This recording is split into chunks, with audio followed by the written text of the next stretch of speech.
মৌলানা আতাউল্লাহ বিক্রমপুরী সাহেবকে গ্রেপ্তার করেছে প্রধান আসামি হিসেবে, 90 দিন কারাদণ্ড করেছে। আমি বলতে চাই, এখান থেকে বলতে চাই, কেননা এই বয়ান মিডিয়ায় প্রচার হবে, এখান থেকে প্রমাণ করতে চাই, এখান থেকে বলতে চাই, আতাউল্লাহ বিক্রমপুরী সাহেবকে অতি তাড়াতাড়ি সাইরে দিতে হবে। কথা বলেন ঠিক কিনা? কেননা একজন আলেম, সে 5ই আগস্টের আগে ছিল আলেমদের বন্দি করা, এখন আর আপনি বন্দি করতে পারবেন না। আমরা বর্তমানে উপদেষ্টা মণ্ডলী যারা আছে, ডক্টর ইউনূস সাহেব সহকারে যত মানুষ আছে, সবাইকে আকুল আবেদন করব, আতাউল্লাহ বিক্রমপুরী সাহেব একজন আলেম, সেই আলেমকে আপনি অতি তাড়াতাড়ি যেন সাইরে দেন। কথা রব্বুল আলামিন বলতেছেন, আমি এই কোরআনের ভিতর সমস্ত শিফা দিয়ে দিছি। ঘরের শিফা বলেন, সংসদের শিফা বলেন, সব শিফা আমি কোরআনের ভিতর দিয়ে দিছি। এই কোরআন যদি মেনে চলে, আমি যে সমাজ যদি মেনে চলে, সমাজটা সুন্দর একটা সমাজ আমি উপহার দেব। খলিফাতুল মুসলিমিন হযরত ওমর রাদিয়াল্লাহু তাআলা জামানায় রোমের বাদশার গোয়েন্দারা দেখতে আসে ওমর কেমন রাষ্ট্র পরিচালনা করে। রোমের বাদশার গোয়েন্দা যখন পেটাইছে, তখন বলতেছে, ভাই আপনাদের বাদশা কোথায়? এখন সাহাবী কিরামরা বলতেছে, আমাদের বাদশা হয় না, আমাদের আমির হয়। ইসলামের খিলাফতে কি হয়? ইকোকুমান।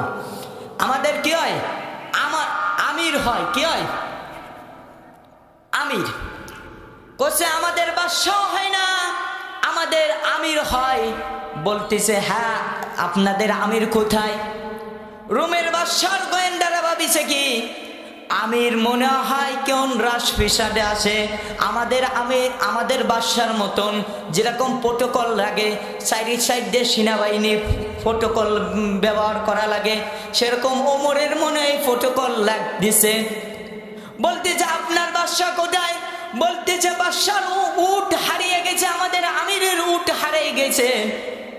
খলিফাতুল মুসলিমিন হদ্দজানের খলিফা, দেখেন আজ বুঝাচ্ছি, কেউ নেগেটিভ মনে করবেন না, কেউ রাজনীতির বিষয় টানবেন না।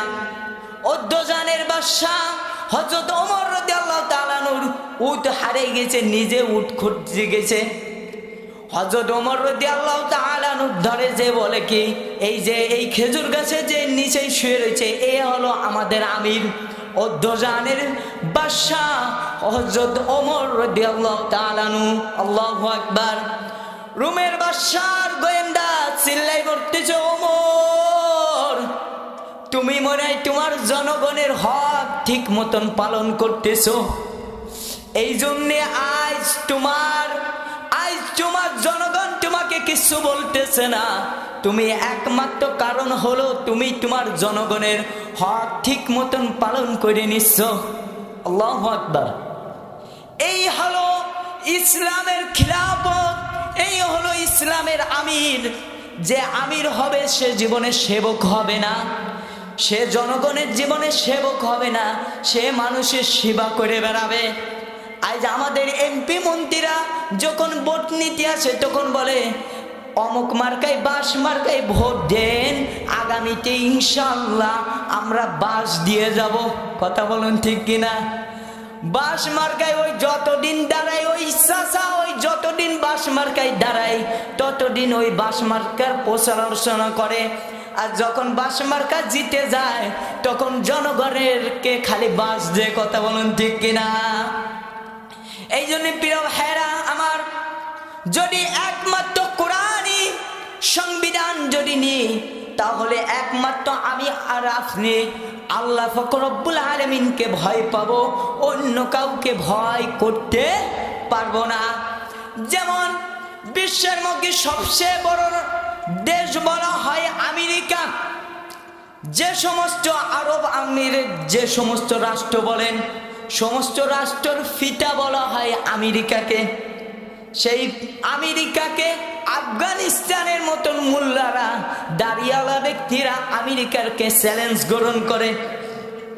সেই আমেরিকা বলতেছে কি, তোমাদের বিশ্বের রাষ্ট্রই তোমাদের ঘোষণা দেব না, তোমাদের ঘোষণা দেব না, তোমাদের রাষ্ট্র হিসেবে ঘোষণা দেব না। আফগানিস্তান বলে তোমার মতন আমেরিকার দরকার নেই আমাদের ঘোষণা দেওয়ার, কেননা আমরা আল্লাহর জমিনে আছি, আমরা আল্লাহর আইন চালাচ্ছি। কেননা আল্লাহ পাক রব্বুল আলামিন বলতেছে জমিন আমার, আইন চলবে আমার, জমিন আমার, আইন চলবে কোন তাগুতের নয়, জমিন আমার, আইন চলবে আমার, জমিন আমার। সে যদি যে কোনো দল যদি আল্লাহর আইন মতো বা চালায় তাহলে সে আমার বন্ধু, কথা বলেন ঠিক কিনা? আর যদি সে আমার বিরোধিতা চালায়, দেখো আল্লাহর আইনের কথার বাইরে যদি চলে সে আমার শত্রু, কথা বলেন ঠিক কিনা? প্রিয় ভাইরা আমার, যেমন বিশ্বের মধ্যে সবচেয়ে ফিলিস্তিনের শত্রু সবচেয়ে ইসরায়েল, কথা বলুন ঠিক কিনা? ফিলিস্তিনের সবচেয়ে বড় শত্রু হলো ইসরায়েল। আজ বাংলাদেশের সবচেয়ে বড় শত্রু হলো ওই ভারত, কথা বলুন ঠিক কিনা? আমাদের মুসলমানদের ইমানে পাওয়ার দিয়ে দেখাই দিতে হবে, কেননা মুসলমান হযরত শাহজালাল ইয়ামানি রহমাতুল্লাহ আলাইহির উত্তরসূরি, মুসলমান খাজা খানজানী আলী রহমাতুল্লাহ আলাইহির উত্তরসূরি। যে শাহজালাল ইয়ামানি রহমাতুল্লাহ আলাইহি কয়সায় গৌর গোবিন্দকে যেরকম শেষ করেছে, আমরাও ভারতকে ইমানি পাওয়ার দিয়ে ওরকম শেষ করব, কথা বলুন ঠিক কিনা? লিল্লাহি তাকবীর। ছুটে আয় শাহজালালের নির্ভীক সৈনিকেরা, খতম কর গোবিন্দর সেলাসা মুন্ডাগোলা। ছুটে আয় শাহজালালের নির্ভীক সৈনিকেরা, খতম কর গোবিন্দর সেলাসা মুন্ডাগোলা, ঠিক কিনা? অলিদের এই ভূমিতে, অলিদের এই ভূমিতে বিপ্লবের মশাল যারা, ছুটে আয় শাহজালালের নির্ভীক সৈনিকেরা, খতম কর গোবিন্দর সেলাসা মুন্ডাগোলা। শাহজালালের স্বপ্ন ছিল আল কোরআনে চলবে আলো, শাহজালালের স্বপ্ন ছিল আল কোরআনে চলবে আলো, সেই আলো ছড়িয়ে দিতে বিপ্লবের মশাল যারা, ছুটে আয় শাহজালালের নির্ভীক সৈনিকেরা, খতম কর গোবিন্দর সেলাসা মুন্ডাগোলা। লিল্লাহি তাকবীর। এই জন্য আমরাও ভারতকে দেখাই দেব, কেননা ভারত আমাদের এই বিশ্বে, আমি তো বললাম বিশ্বে যেরকম ফিলিস্তিনের সবচেয়ে শত্রু হলো ইসরায়েল, সেরকম ভারত হলো বাংলাদেশের সবচেয়ে বড় শত্রু। কেননা এই ভারত, যে দেখবেন কি, যে ব্যক্তি ভারতের বিপক্ষে, প্রেসিডেন্ট জিয়াউর রহমান যখন ভারতের বিপক্ষে জয় বাংলা স্লোগান বাদ দিয়ে সংসদ ভবনে বিসমিল্লাহ আনলো, তখন দেখলেন কি প্রেসিডেন্ট জিয়াউর রহমানকে খতম করে দিয়েছে, কথা বলেন ঠিক কিনা? সেরকম আমাদের বীর সন্তান জুলাইয়ের যোদ্ধা হাদি উসমান যেরকম ভারতের বিপক্ষে যখন লাগলো তখন ওই হাদি উসমানকে শেষ করে দিয়েছে, কথা বলেন ঠিক কিনা? সেরকম এই ভারতের দালালি হয়ে বাংলাদেশের কিছু প্রোটেকশন, কিছু পত্রিকা কাজ করতেছে, তার মধ্যে এক নম্বর হলো বাংলাদেশ প্রথম আলো। কি প্রথম আলো? এই প্রথম আলোর ঘটনা বলি, এই প্রথম আলো এই ফোন যদি প্রায় 20 বারের উপরে নবী পাক সাল্লাল্লাহু আলাইহি সাল্লামকে নিয়ে কুমন্তব্য করেছে। আপনারা জানলে অবাক হয়ে যাবেন, এই প্রথম আলো স্বৈরাচার শেখ হাসিনাকে ক্ষমতায় রাখিছে। কি রাখিছে? যার অধিকার আমাদের বাংলাদেশে কোনো অধিকার ছিল না, কথা বলেন ঠিক কিনা? স্বাধীন দেশে কোনো অধিকার ছিল না। সেই প্রথম আলো কে মাঝে হাদি উসমান ভাইয়ের যখন হত্যা করলো, যখন ইন্তেকালের খবর শুনলো, কিছু ভাইয়েরা সেই প্রথম আলো জ্বালিয়ে দিছে।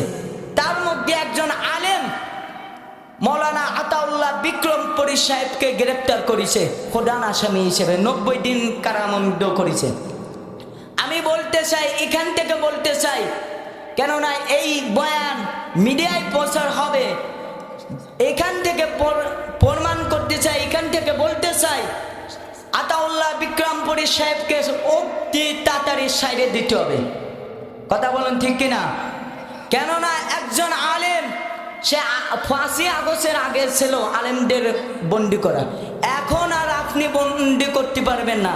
আমরা বর্তমানে উপদেষ্টা মণ্ডলী যারা আছে, ডক্টর ইউনূস সাহেব সহকারে যত মানুষ বসে আছে সবাইকে আকল আবেদন করব, আতাউল্লাহ বিক্রমপুরী সাহেব একজন আলেম, সেই আলেমকে আপনি অতি তাড়াতাড়ি যেন সাইডে দেন। কথা বলেন ঠিক কিনা?